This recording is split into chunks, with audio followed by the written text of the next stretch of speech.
ఇప్పుడు ఏంటంటే ఒకటి చెప్పేవాళ్ళు కూడా ఉండాలన్న ఏదన్నా అయితే ఎవరన్నా ఒకరు కొంచెం ముందు చూపుతో ఆలోచించి ఇట్లా కాదు ఇట్లా అని చెప్పేసి ఎక్స్ప్లెయిన్ చేసే వాళ్ళు ఉన్నా కూడా మైండ్ సెట్ అనేది సెట్ అవుతుంది, అర్థం చేసుకుంటారు.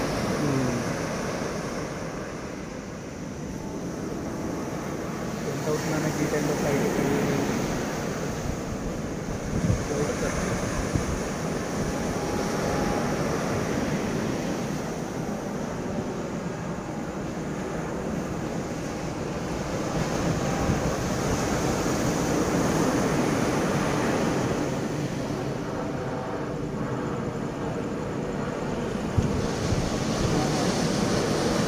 South Africa flight.